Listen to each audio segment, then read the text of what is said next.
মানুষের পূর্ণ প্রতিদান আল্লাহ তাআলা কিয়ামতের দিন দিবে।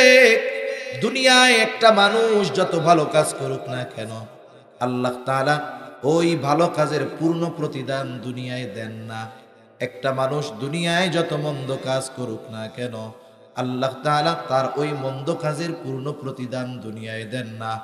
ভালো কাজের পূর্ণ প্রতিদান, মন্দ কাজের পূর্ণ প্রতিদান আল্লাহ তাআলা দিবেন ওই কিয়ামতের দিন। ওই দিনটার আরেক নাম হলো ইয়াউমুল জাযা, অর্থাৎ প্রতিদান দিবস। যদি আল্লাহ কিয়ামত কায়েম না করত, তাইলে মুমিনদের উপরে বেইনসাফি করা হইত। মুমিনদের উপরে বেইনসাফি করা হইত। আল্লাহ তো বেইনসাফি করেন না। এজন্য কিয়ামত কায়েম কইরা দুনিয়ায় মুমিনের ভালো কাজের প্রতিদান দিবে। কিয়ামত কায়েম করে মৃত্যুর মাধ্যমে কিয়ামতের দিকে আমাদের নিয়ে ওই কিয়ামতের দিন আল্লাহ তাআলা দুনিয়ায় যারা মন্দ কাজ করেছে বেঈমান, তাদের কর্মের পূর্ণ প্রতিদান আল্লাহ তাআলা দিবেন। এজন্য আল্লাহ তাআলা জানায় দেন, কুল্লু নাফসিন যায়িকাতুল মাউত, প্রত্যেকটা মানুষকে মৃত্যুর স্বাদ আস্বাদন করতেই হবে। কেন মৃত্যু? আল্লাহ তাআলা বলেন, মৃত্যুর মাধ্যমে তোমাদেরকে আমি একত্রিত করব, কিয়ামতের দিন সবাইরে জমা করব। ও আল্লাহ, কেন জমা করবেন?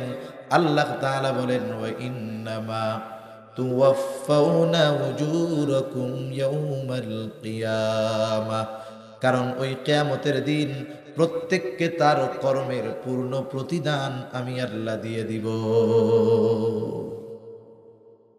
ওই দিনের বিচারক কে? জোরে বলেন তো, আরো আস্তে কোন, কে? আল্লাহ। দুনিয়ার বিচারক তো টাকা পয়সা খাইয়া পার্সিয়ালিটি করে। আল্লাহ তাআলা কি করবে? কেমন বিচার করবে আল্লাহ? আল্লাহ তাআলা কোরআনুল কারীমের মধ্যে বলেন, وَنَضَعُ الْمَوَازِينَ الْقِسْطَ لِيَوْمِ الْقِيَامَةِ فَلَا تُظْلَمُ نَفْسٌ شَيْئًا وَإِنْ كَانَ مِثْقَالَ حَبَّةٍ مِّنْ خَرْدَلٍ أَتَيْنَا بِهَا كَفَى بِنَا حَاسِبِينَ। আল্লাহ তাআলা বলেন, আমি কিয়ামতের দিন ন্যায় বিচারালয় প্রতিষ্ঠা করব, ন্যায় বিচারের আদালত কায়েম করব আমি আল্লাহ। কারণ আল্লাহ হলেন মালিক ইয়াউমিদ্দিন।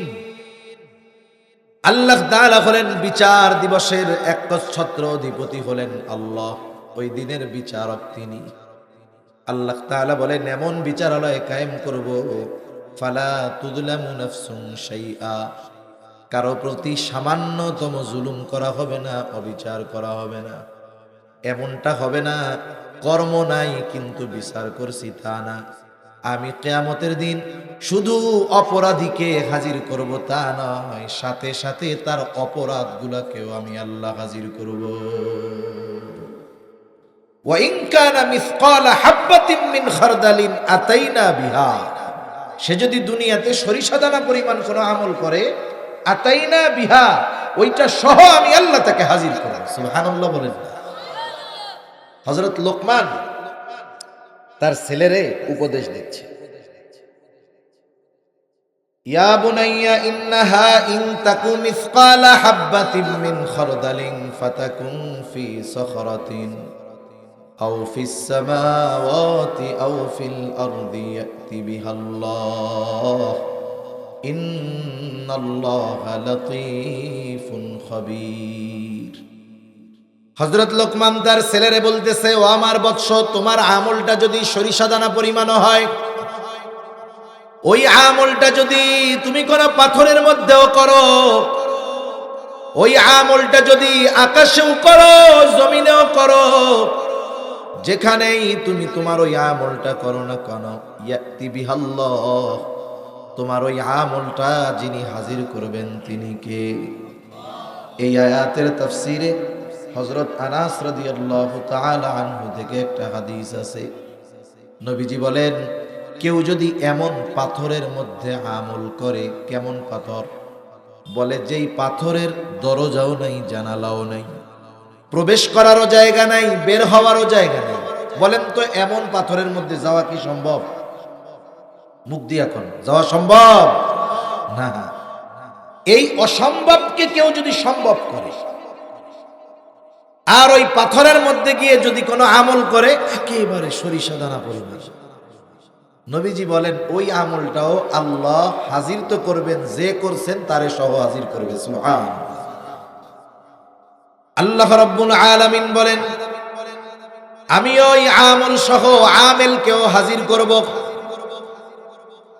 শুধু তাই না, হাজির করব তা নয়, আমি আল্লাহ তার কর্মের হিসাব নিব। এত মানুষের হিসাব আল্লাহ তাআলা কেমনে নিবে?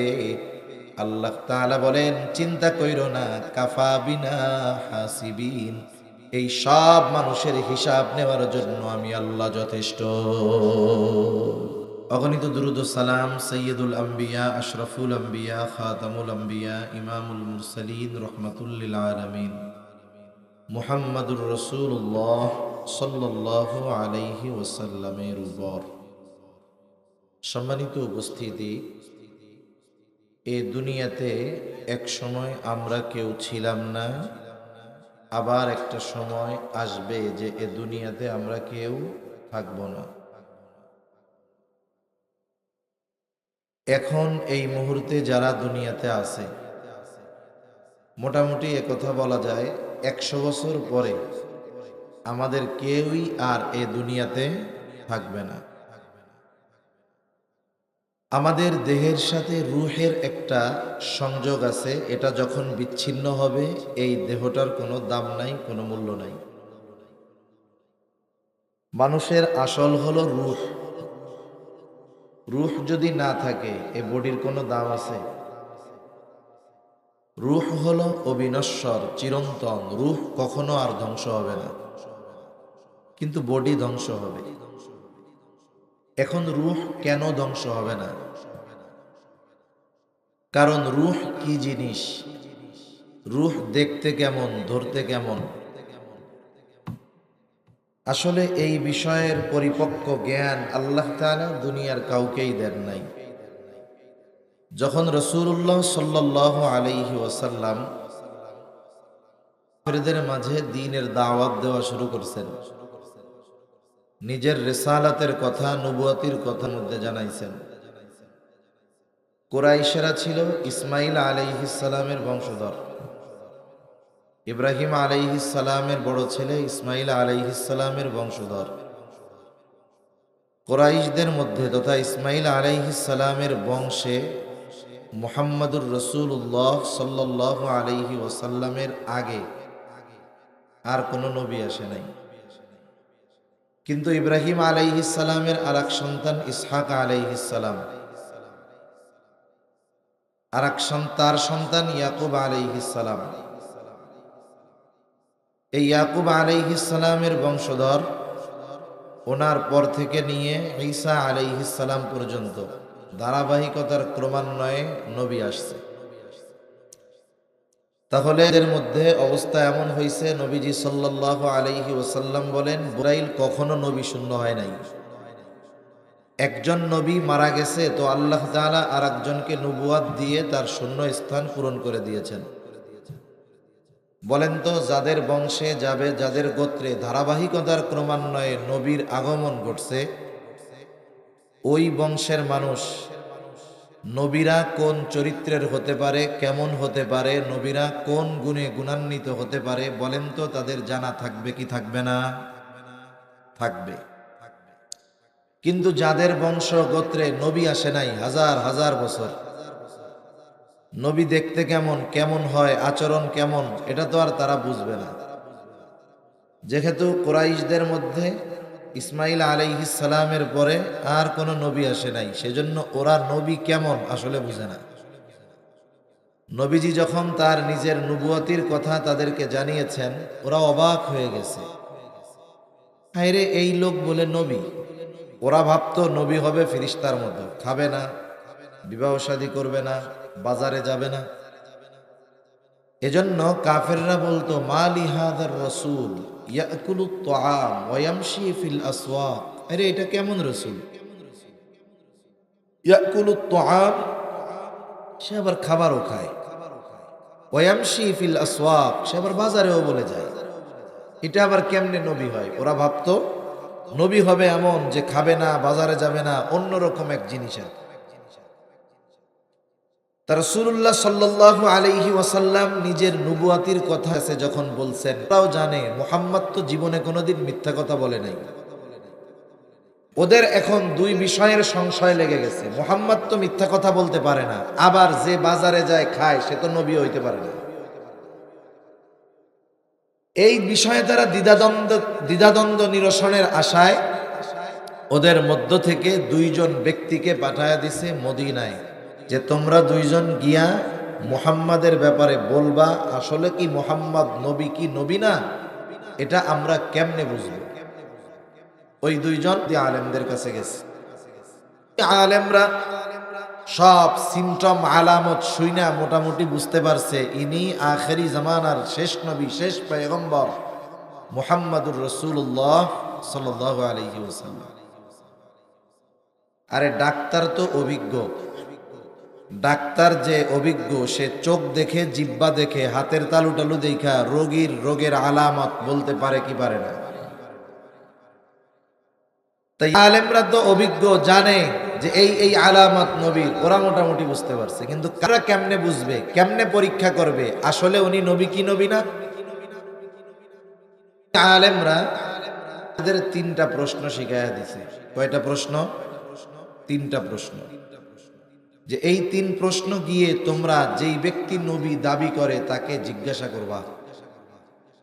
এই তিন প্রশ্ন হলো এমন প্রশ্ন, এই তিন প্রশ্নের জবাব কোনো নবী ছাড়া কেউ দিতে পারবে না। তিন প্রশ্ন নিয়ে তারা হাজির। একটা হলো আসহাবে কাহাফের ব্যাপারে, আরেকটা হলো যুলকারনাইনের ব্যাপারে, আরেকটা হলো রূহ কি জিনিস। তিন প্রশ্নের জবাব দিয়ে লম্বা আলোচনা করার মতো সময়ও নাই, ইচ্ছাও নাই।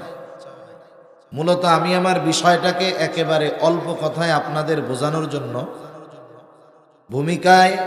ভূমিকা না মূল কথার মধ্যেই কিছু কথা বলতেছি, যাতে শেষ বিষয়টা আমাদের বুঝতে সুবিধা হয় যে আসলে আমাদের অবস্থা কি হবে বা কি আছে। তা ওই তিন প্রশ্ন নিয়ে নবীজির কাছে আসার পরে জিজ্ঞাসা করছে। প্রতিনিয়ত জিবরাইল আলাইহিস সালাতু ওয়াস সালাম ওহী নিয়ে তো আসেই। নবীজি নিজেও তো এই প্রশ্নের জবাব জানেন না। নবীজিকে এই প্রশ্নের জবাব জানাবেন আল্লাহ জিবরাইল আলাইহিস সালামের মাধ্যমে। এই বিষয়টাকে সামনে রেখে তিনি বললেন যে ঠিক আছে, আগামীকাল তোমাদের তিন প্রশ্নের জবাব দিয়ে দিব। বিষয়ের বাইরেও কিছু প্রাসঙ্গিক কথাবার্তা আছে, এগুলো বলার দরকার হয়, তাই বলতেছি। নবীজি বলছেন আগামীকাল তোমাদের এই প্রশ্নের জবাব আমি জানায়া দিব। নবী চিন্তা করছেন জিবরাইল আলাইহিস সালাম আসলেই তো জবাব জানা যাবে, কিন্তু উনি ইনশাআল্লাহ বলেন নাই। আগামীকাল হয়ে গেল, ওহী আসে না, নবীজি জবাবও দিতে পারেন না। এই তো শুরু করছে মজা, দেখো ইনি নাকি নবী, আজকে জানানোর কথা জানাইতে পারলো না। এভাবে একদিন করে 15 দিন ওহী আসা বন্ধ। এই 15টা দিন নবীজির কত টেনশনে গেছে আর পরিমাণ আনন্দিত হয়েছে। 15 দিন পর এই প্রশ্নগুলোর জবাব নিয়ে জিবরাইল আলাইহিস সালাম হাজির হয়ে গেলেন। সাথে সাথে আমাদের জন্য, উম্মতদের জন্য এক শিক্ষা আল্লাহ তাআলা দিয়ে দিলেন।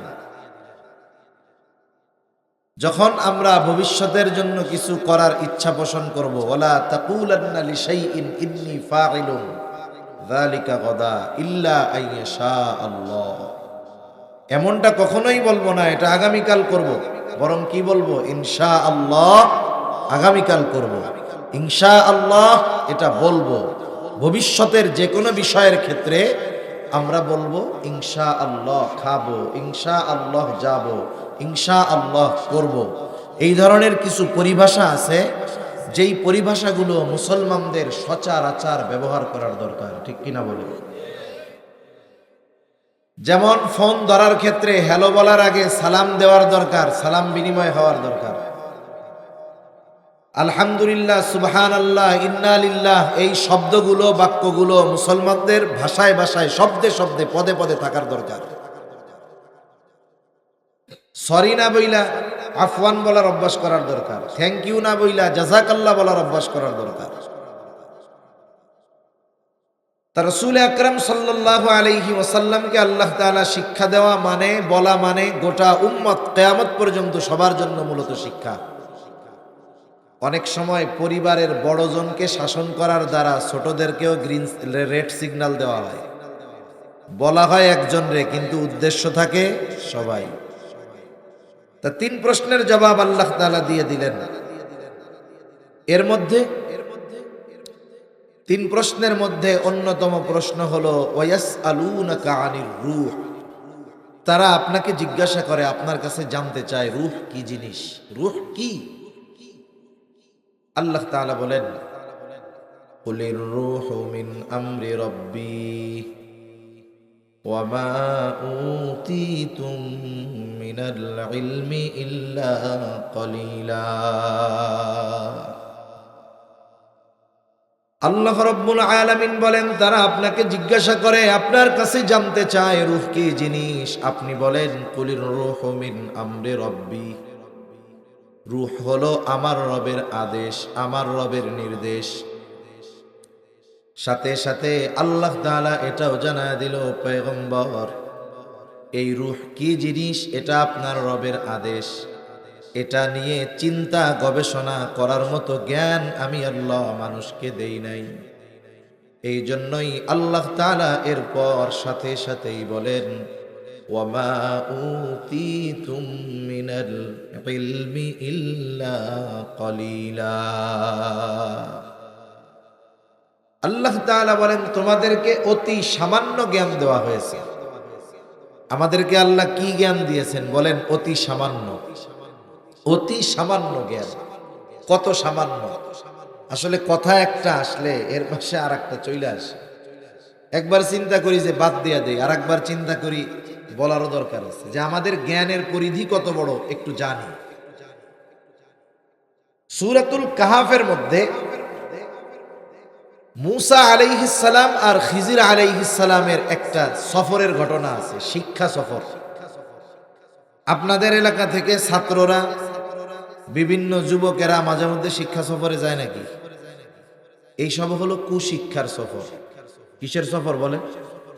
কুশিক্ষার সফর। এখানে কোনো সুশিক্ষা নাই। ওখানে যা হয় তা সব জায়গা বলাও যায়। শিক্ষা সফর হলো আপনি ওমরার সফরে গেছেন, হজের সফরে গেছেন, শিক্ষা সফর। এই যে ফেব্রুয়ারির 2, 3, 4 বিশ্ব ইজতেমা যাবেন, সফরে বের হবেন, ওইগুলো হলো শিক্ষা সফর। আর জাগতিক অধিকাংশ যে শিক্ষা সফরের নামে যায়, এগুলা হলো কুশিক্ষার সফর, গোনার সফর, পাপের সফর। তা সফর শুরু হয়েছে কি দিয়া? 2 জনে সমুদ্র পাড়ি দেওয়ার জন্য একটা নৌকার মধ্যে উঠছে। নৌকার মধ্যে সমুদ্র পাড়ি দিবে 2 জন উঠছে। হঠাৎ একটা দৃশ্যের দিকে 2 জনেরই নজর গেল। যারা সমুদ্র পথে সফর করেছেন, নদী পথে সফর করেছেন, তারা দেখে থাকবেন সমুদ্রের মধ্যে বিভিন্ন রকমের পাখি উড়ে, গাংচিল উড়ে, পাখি উড়ে। কিছু কিছু পাখি আছে, যখন ওই পাখির পানি তৃষ্ণা পায়, সে উড়ন্ত অবস্থায় তার ঠোঁট পানির সাথে লাগায়া পানি পান করে। খিজির আলাইহিস সালাম মূসা আলাইহিস সালামকে ওই দৃশ্য দেখাইলেন। এরপরে খিজির আলাইহিস সালাম মূসা আলাইহিস সালামকে বলতেছে, ভাই মূসা, আল্লাহ তাআলার জ্ঞান যদি হয় এই সমগ্র সমুদ্র পরিমাণ, আল্লাহ তাআলার জ্ঞান যদি হয় এই সমুদ্রের সমগ্র পানির সমপরিমাণ, এই জ্ঞানের তুলনায় গোটা সৃষ্টি জগতের জ্ঞান হলো ওই পাখির ঠোঁটে যতটুকু পানি লেগে আছে তার চাইতেও অনেক কম। কথা বুঝেন নাই মনে হয়? বুঝতে পারছেন? তাহলে এই কথা শুনে সুবহানাল্লাহ মুখ দিয়ে বাইর হবে না তো বোবা মানুষের? জোরে বলেন সুবহানাল্লাহ। আল্লাহর জ্ঞান যদি হয় সমুদ্র পরিমাণ, গোটা সৃষ্টি জগতের জ্ঞান হইল পাখির ঠোঁটে লেগে থাকা এক ফোঁটা পানির পরিমাণ। এই জ্ঞান গোটা সৃষ্টি জগতের মধ্যে আল্লাহ বন্টন করে দিছে, তাই দুনিয়ার মানুষের ঠেলায় অস্থির। তাহলে আল্লাহ তাআলা বললেন, রূহ হলো আপনার রবের আদেশ প্রত্যাদেশ। আমার রব যেমন চিরন্তন, রবের আদেশ নিষেধ আদেশ এগুলাও চিরন্তন, রবের কথাও চিরন্তন, কালামও চিরন্তন। এই যে কোরআনুল কারীম, এটা নশ্বর নাকি অবিনশ্বর, এই বিষয় নিয়ে ইমাম আহমদ ইবনে হাম্বলের উপরে কত জুলুম অত্যাচার। তিনি বলেছেন, আমার রব যেমন চিরন্তন, রবের আদেশ রবের কথা এই কোরআনও তেমন চিরন্তন। যেহেতু আমার রব চিরন্তন, রূহ হইল আমার রবের আদেশ, এই রূহটাও আল্লাহ তাআলা করেছেন চিরন্তন। রূহের কোনো ধ্বংস হবে না, শুধু রূহ স্থান পরিবর্তন করে। আল্লাহ সুবহানাহু ওয়া তাআলা হযরত আদম আলাইহিস সালাতু ওয়াস সালামের পৃষ্ঠদেশ থেকে কিয়ামত পর্যন্ত যত মানুষ আসবে, দুনিয়ায় যত মানুষ আছে, অতীতে যত মানুষ এসেছে, সব মানুষের রূহ আল্লাহ তাআলা একত্রে বাহির করেছেন। সব রূহগুলোকে একত্রে রেখেছেন যেই স্থানে, সেই স্থানের নাম হলো আলমে রূহ। তাহলে আমাদের রূহ প্রথমে যেই স্থানে ছিল সেটার নাম হলো রূহের জগৎ। এরপরে আল্লাহ রাব্বুল আলামিন মা বাবার মাধ্যমে মায়ের রেহেমের ভিতরে একেবারে সামান্য এক ফোঁটা শুক্র কীট থেকে আল্লাহ তাআলা আমাকে আপনাকে একটা স্ট্রাকচার, একটা দেহ দিলেন। উল্লেখ করার মতো কিছুই আমার আপনার ছিল না। আল্লাহ তাআলা কোরআনুল কারীমের মধ্যে বলেন, হাল আতা আলাল ইনসানি হিনুম মিনাদ দাহরি লাম ইয়াকুন শাইআম মাযকুরা। প্রত্যেকটা মানুষ কি এমন কিছু কাল অতিক্রম করে নাই যে তার উল্লেখ করার মতো কোনো কিছুই ছিল না? এরপরে মায়ের রেহেমের ভিতরে একটা সময় আল্লাহ তাআলা রক্তপিণ্ডে সেটাকে পরিণত করলেন। এরপরে আবার প্রসেসিং করে আল্লাহ তাআলা একটা মাংসপিণ্ডে মায়ের পেটের ভিতরে ওই এক ফোঁটা শুক্র কীটকে আল্লাহ তাআলা একটা মাংস টুকরায় তৈরি করলেন। 120 দিনের প্রসেস শেষ। এইবার আল্লাহ তাআলার নির্দেশে ফিরিস্তা মায়ের পেটের ভিতরে আইসা হাজির। ওই মরা মৃত মাংস পিণ্ডের মধ্যে আল্লাহ তাআলার আদেশে ফিরিস্তা যখন রূহ ফুঁকে দিল, মায়ের পেটের ভিতরে মরা ওই মাংসের টুকরাটা জিন্দা হয়ে গেল।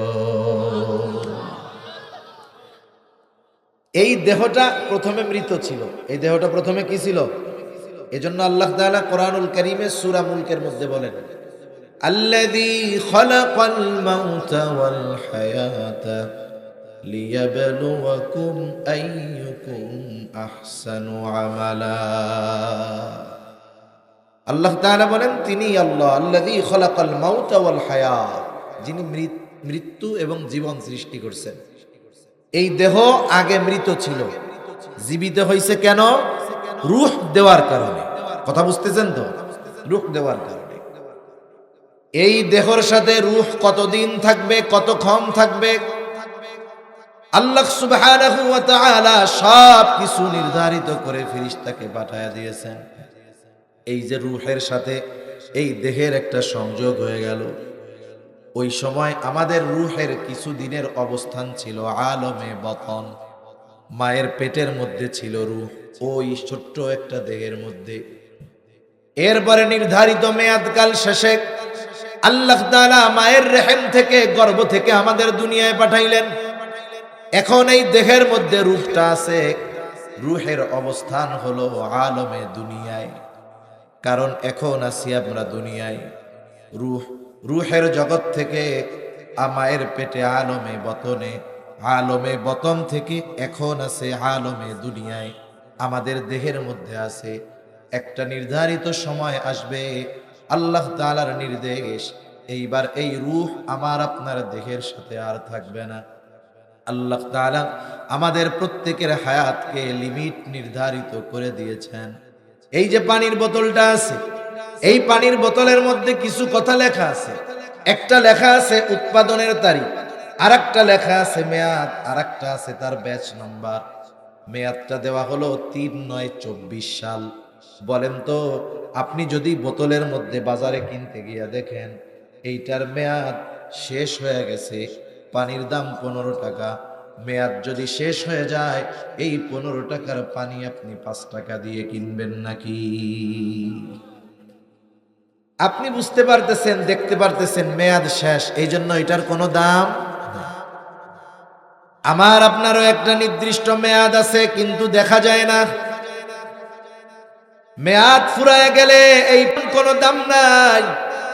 মেয়াদ যখন আমার আপনার হায়াতের ফুরায় যাবে, আমার আপনারও দাম নাই। এই এত সুন্দর দেহ, এটা কোনো কাজে লাগবে না, কেউ মূল্যায়ন করবে না। যখন রূহটা দেহ থেকে বিচ্ছিন্ন হয়ে যাবে, মালাকুল মউত যথাসময়ে হাজির হয়ে যাবে। এক মুহূর্ত আগেও আসবে না, এক মুহূর্ত বিলম্বও করবে না। আল্লাহ তাআলা বলেন, ফাইযা জাআ আজালুহুম লা ইস্তাখিরুনা সাআতাও ওয়ালা ইস্তাকদিমুন। এক মুহূর্ত আগেও আমি আপনি মরব না, এক মুহূর্ত বিলম্ব হবে না, একেবারে যথাসময় হায়াতটা যতটুকু সময়ের ততটুকু সময় আমি আপনি দুনিয়ায় থাকব। এই রূহটা মালাকুল মউত এসে বের করে নিয়ে যাবে আমার আপনার মধ্য থেকে। একটু চিন্তা করেন, কারণ মৃত্যুর মাধ্যমেই কিয়ামতের শুরু হয়ে যায়। মৃত্যু থেকে নিয়ে আলমে বরজখের সময়কালটাকে বলা হয় ছোট কিয়ামত। এরপর থেকে নিয়ে শুরু হয় বড় কিয়ামত। ছোট কিয়ামতটা যে ট্যাকেল দেওয়ার যোগ্যতা অর্জন করে, বড় কিয়ামত আল্লাহ তাকে পার করায় দেওয়ার ব্যবস্থা করে। একটু চিন্তা করেন, আপনি ওয়াজ শুনতে আসছেন, হয়তো বাড়িতে আপনার স্ত্রী, আপনার বোন, আপনার কন্যা আছে, চিন্তা করতেছে আব্বা ওয়াজ শুনতে গেছে, ভাইয়া ওয়াজ শুনতে গেছে।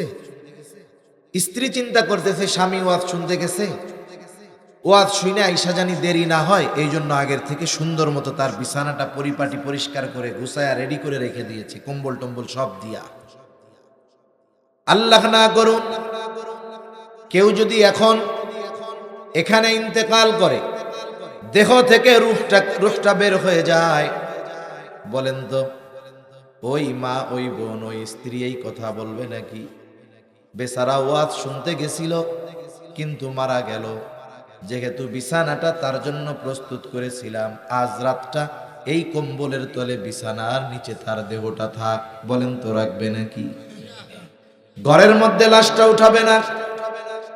অথচ দেখেন এই অঙ্গ প্রত্যঙ্গের প্রতি কত মায়া। এই চেহারা না দেখলে যেই মায়ের অন্তরের মধ্যে শান্তি লাগতো না, যেই চেহারা না দেখলে স্ত্রীর অন্তরে শান্তি আসতো না, যেই চেহারা না দেখলে ভাইয়ের চেহারা না দেখলে বোনের ভালো লাগতো না, যখন রূহটা বের হয়ে যাবে এই দেহটাকে তারা নিজেই ঘরে তুলতে দিবে না। এটাই দুনিয়া, এটাই শেষ, তো কিয়ামত শুরু। আমাদের অঞ্চলে যখন কোনো মানুষ মারা যায়, মারা যাওয়ার পরে মাইকে তার মৃত্যুর খবর প্রচার করে, অমুক এলাকার অমুক আজ সন্ধ্যা ৬ ঘটিকার সময় ইন্তেকাল করিয়াছে, আগামী দিন সকাল ৯টায় অমুক ঈদগাহ ময়দানে তার জানাজা অনুষ্ঠিত হবে। অতএব সকল ধর্মপ্রাণ মুসল্লিদেরকে উক্ত মরহুমের মাগফিরাত কামনায় তার জানাজায় শরীক হওয়ার জন্য বিশেষভাবে অনুরোধ করা গেল। এই রকম প্রচার আপনাদের এলাকায় হয় নাকি? এই প্রচার করার সময় একটা শব্দ বলে ইন্তেকাল। ইন্তেকাল, ইন্তেকাল শব্দের অর্থ হলো স্থানান্তরিত হওয়া। স্থানান্তরিত হওয়া তার মানে এক জায়গায় ছিল, চলে গেছে আর এক জায়গায়। আসলে এই দেহটা আব্দুর রহিম, আব্দুল করিম না, মূলত রূহটাই হইল আব্দুর রহিম, আব্দুল করিম। এই জন্য বলে আব্দুর রহিম ইন্তেকাল করিয়াছে। এই দেহর থেকে যখন আব্দুর রহিমের রূহটা বের হয়ে যায়, তখন এই দেহটার নাম হয়ে যায় লাশ। লা শাইউন, যার মধ্যে কিছুই নাই। এইবার এই রূহ আর এক জগতে পদার্পণ করে, যেটাকে হাদিসের ভাষায় বলা হয় আলমে বারজাখ। একটা মানুষ মৃত্যুবরণ করার পর তাকে কবরে রাখা হোক আর না রাখা হোক, বাঘে খায়া ফেলুক আর সিংহে খায়া ফেলুক, আগুন দিয়া পোড়ায় দিক আর যা করুক, প্রত্যেককেই যেতে হয় আলমে বরজখে। আলমে বরজখে আমাদের সকলকেই অবস্থান করতে হবে। অনন্তকাল নয়, তবে দীর্ঘকাল। দীর্ঘকাল আমাকে আপনাকে আলমে বরজখে থাকতে হবে। আর ওই কবর জগৎ আলমে বরজখ, এটা হলো পরকালের প্রথম ঘাঁটি। আর এটাকেই মুহাদ্দিসিনে কেরাম বলেন ছোট কিয়ামত শুরু, মৃত্যুর মাধ্যমে। এইবার কারো মৃত্যু যদি সুন্দর হয়, তাহলে আলমে বরজখে তার সুন্দর। দুনিয়ার জগতে নেক আমল করছে, ভালো কাজ করছে, আলমে বরজখ সুন্দর। দুনিয়ার জগতে পাপাচারের মধ্যে লিপ্ত থাকছে, তার আলমে বরজখ তার জন্য কঠিন হয়ে যায়। আলমে বরজখের দুই অবস্থা। দুনিয়ায় যারা নেককার ইমানদার, তাদের কবর হবে জান্নাতের বাগান, রাউদাতুম মিন রিয়াদিল জান্নাহ। আর যারা দুনিয়ায় নেক আমল করে নাই, পাপের মধ্যে লিপ্ত ছিল, তাদের কবর হবে জাহান্নামের গর্ত। এই শাস্তিটার মাত্রা কতটুকু, বা ওই শান্তির মাত্রাটা কতটুকু? যার কবরটা জান্নাতের বাগান হবে, সে মনে করবে এটাই মনে হয় জান্নাত। ফেরেশতারা তাকে জানাবে, না না, এটা জান্নাত নয়, বরং জান্নাতের নেয়ামতের তুলনায় এটা কোনো কিছুই না। বরং তোমার জন্য এর চাইতে কল্পনাতীত নেয়ামত আল্লাহ তাআলা তৈরি করে রাখছে, যেটা কিয়ামতের পরে তোমাকে দেওয়া হবে, পুনরুত্থানের পরে তোমাকে দেওয়া হবে। বলেন তো, আপনার কাছে একটা আছে ভালো জিনিস, আপনি যদি তার চাইতে অগণিত গুণ বেশি ভালো জিনিসের খবর পান, তাইলে এই ছোট ভালো জিনিস চাইবেন নাকি বড়টা চাইবেন? এইবার ওই কবরের বাসিন্দা বলবে, আল্লাহ, যথা দ্রুত সম্ভব আপনি কিয়ামত কায়েম করেন, আমি আমার আসল ঠিকানায় যাইতে চাই। আর যার কবরটা জাহান্নামের বাগান হয়ে যাবে, ও মনে করবে এটাই মনে হয় জাহান্নাম। কারণ এর চাইতে যন্ত্রণাদায়ক শাস্তি, কষ্টকর আর কোনো কিছুই হতে পারে না। এইবার ফেরেশতারা তাকে জানাবে, না না, এটা জাহান্নাম নয়, বরং জাহান্নামের শাস্তি এর চাইতে কল্পনাতীত কঠোর এবং কঠিন এবং কষ্টের। এই কথা শুনে ওই কবর যার জাহান্নামের গর্ত, সে এতটা ভীত সন্ত্রস্ত হয়ে যাবে, সে আল্লাহর কাছে বলতে থাকবে, আল্লাহ, কিয়ামত যেন কখনোই কায়েম না হয়। একটা বিপদে আমি আপনি আছি, বিপদটা এমনি কষ্টের, কিন্তু সামনে যায় মনে করতেছি এই বিপদ টিপদ আর থাকবে না। কিন্তু বিশ্বস্ত একজন আমারে বলল, ভাই, আপনি যেই বিপদে আছেন, সামনের বিপদের তুলনায় আপনি জান্নাতে আছেন। তখন বলেন তো, আমি কি ওই সামনের বিপদ কামনা করব, নাকি ছোট বিপদ নিয়েই কমু, যাক এটাই থাক? শাস্তির তীব্রতা এত, মনে করবে জাহান্নাম, কিন্তু জাহান্নামের শাস্তির কথা শুনা মনে করবে, হায় রে, এটাই ভালো। এভাবে চলতে থাকবে দীর্ঘকাল। এক সময় সিংগায় ফুৎকারের মাধ্যমে মানুষের আলমে বরজখে অবস্থানের মেয়াদকাল শেষ হবে। আল্লাহ তাআলা কোরআনুল কারীমের মধ্যে বলেন, ওয়ানুফিখা ফিস-সূরি ফাসাইকা মান ফিস-সামাওয়াতি ওয়া মান ফিল আরদ ইল্লা মান শাআল্লাহ থুম্মা নুফিখা ফীহি উখরা ফাইযা হুম কিয়ামুন ইয়ানজুরুন। আল্লাহ রাব্বুল আলামিন বলেন, প্রথমবার যখন সিংগায় ফুৎকার দেওয়া হবে, ফাসাইকা মান ফিস সামাওয়াতি ওয়া মান ফিল আরদ, আসমান এবং জমিনের মাঝে যত প্রাণী আছে, যত প্রাণ আছে, সব ওই আওয়াজের তীব্রতায় অজ্ঞান হয়ে যাবে। ইল্লা মান শা আল্লাহ, তবে আল্লাহ তাআলা যা চান, যেগুলো চান সেগুলো ছাড়া। মুফাসসিরিনে কেরাম বলেন ওই আওয়াজে প্রথমে সব মানুষেরা অজ্ঞান হবে, এরপরে তাদের মৃত্যু ঘটবে। এই মৃত্যুর মাধ্যমে দুনিয়ার জগতে মানব জাতির অবস্থানের মেয়াদকাল শেষ হবে। সর্বশেষ যেই লোকটা দুনিয়া থেকে ইন্তেকাল করবে তাকেও কম পক্ষে 40,000 বছর আলমে বরজখে থাকতে হবে। প্রথম সিংগায় ফুৎকারের মাধ্যমে মানব জাতির এই দুনিয়ার অবস্থানের মেয়াদকাল শেষ। আল্লাহ তাআলা বলেন সুম্মা নুফিখা ফীহি উখরা ফাইদা হুম কিয়ামুন ইয়ানদুরুন, অতঃপর পুনরায় আবার সিংগায় ফুৎকার দেওয়া হবে। এই সুম্মা অতঃপরের মধ্যে পার হবে কমপক্ষে 40,000 বছর। কত বছর জোরে বলেন? 40,000 বছর পার হয়ে যাবে। আল্লাহ তাআলা বলেন সুম্মা নুফিখা ফীহি উখরা ফাইদা হুম কিয়ামুন ইয়ানদুরুন, অতঃপর যখন সিংগায় ফুৎকার দেওয়া হবে প্রত্যেকের অবস্থান স্থল থেকে উঠে দাঁড়ায়া যাবে। ফাইদা হুম কিয়ামুন ইয়ানদুরুন, শুধু দাঁড়াবে তা নয়, ডানে বামে শুধু তাকায়া দেখতে থাকবে কি হচ্ছে এইগুলো, কি হচ্ছে এগুলো।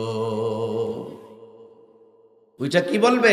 আল্লাহ তাআলা সূরা জিলজালের মধ্যে বলেন ইযা জুলজিলাতিল আরদু জিলজালাহা ওয়া আখরাজাতিল আরদু আথকালাহা ওয়া ক্বালাল ইনসানু মা লাহা, যখন পৃথিবী প্রচন্ড রূপে কম্পন হবে, জমিন তার মধ্যে থাকা ভারী বস্তুগুলো উদ্গীরণ করে দিবে।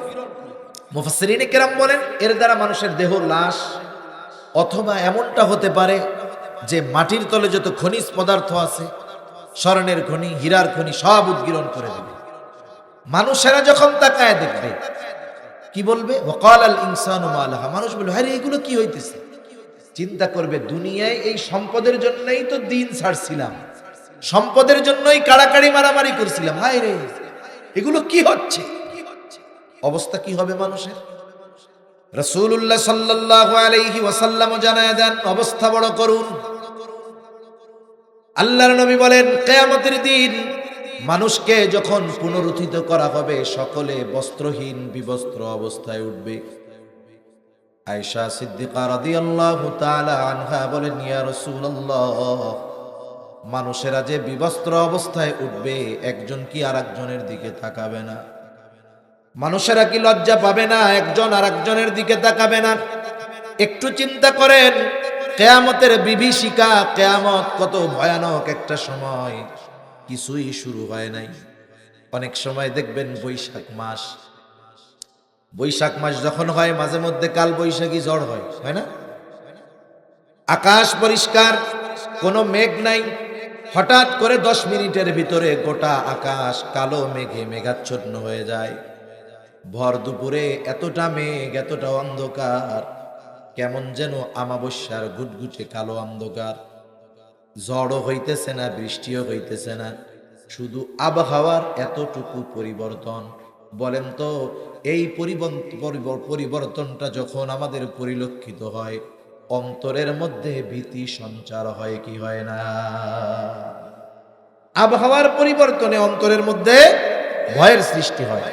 কিয়ামতের দিন এমন এক থমথমে ভাব বিরাজ করবে যে মানুষেরা উঠেই আতঙ্কগ্রস্ত, ভীত সন্ত্রস্ত থাকবে। এত ভীত থাকবে, বিবস্ত্র অবস্থায় উঠানো হবে কিন্তু কেউ কারো দিকে তাকাবে না। নবীজি তাই বলেন আয়েশা, মানুষ এতটা চিন্তিত ভীত থাকবে যে কেউ আরেকজনের দিকে তাকানোর বিষয়টা চিন্তাও করবে না। শুধু তাই না, যার কবরে আযাব ছিল আযাব, সে তো মনে করতেছিল জাহান্নাম। আমার সময় কম, নাইলে কবরের আযাবগুলোও কিছু শুনাইতাম যে কেমন আযাব হবে। যার কবরে আযাব ছিল হাসরের ময়দানে কিছুই হয় নাই, শুধু উঠছে, উইঠা আবহাওয়া দেখছে, এতটা বিভীষিকাময় তার কাছে মনে হবে, সে মনে করবে কবরে আমি ঘুমাইছিলাম। কবরে কেমনে ছিলাম? ঘুমাইছিলাম। আল্লাহ তাআলা সূরা ইয়াসিনের মধ্যে বলেন ওয়ানুফিখা ফিস-সূরি ফাইযা হুম মিনাল আজদাসি ইলা রাব্বিহিম ইয়ানসিলুন।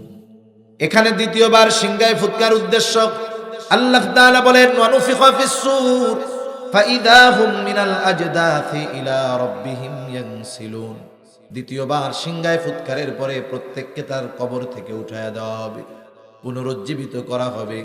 ইলা রাব্বিহিম ইয়ানসিলুন, প্রত্যেকে তাদের রবের দিকে ছুটতে থাকবে।